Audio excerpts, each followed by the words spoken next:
Well, with me now in the studio is BBC correspondent Issam Ikamawi. Issam, thank you for joining us. It's hard to verify those pictures. It's hard to know if there really are of civilians leaving and rebels who were invited to surrender as well. But there does seem to be some confirmation coming out of the country now that these corridors have actually been set up. That's true. The state television has shown these pictures. It said that there is a good response to the initiative for people to leave. People have been trapped in the city. There's been some nasty incidents where people have been at the receiving end of some bombardment and shelling. So I think many people would want to leave for this particular time. Now, where do they go? That's something else. But most of them are going into government-controlled territories. Although some of the armed people or the armed rebels might want to go to the Idlib area at some stage, because the Russians are talking about 4 corridors, 3 for the civilians and the rebels who lay down their arms, and another one for armed rebels who wish to leave.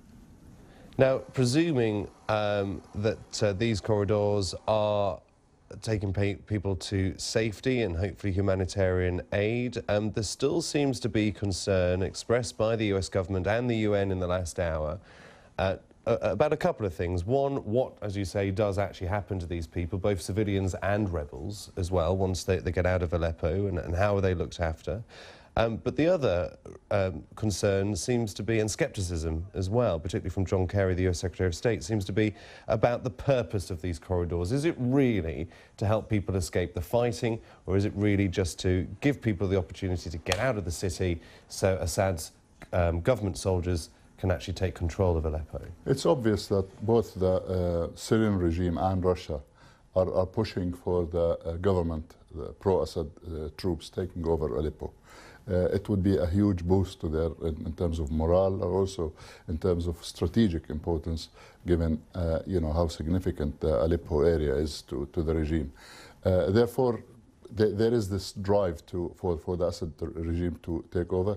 Also, we have to bear in mind that the rebels have been at the receiving end of some military defeats lately. So probably some of them would like to leave and go elsewhere. Issam, many thanks for that analysis. We'll keep you updated when we get more details and more verification about what's happening in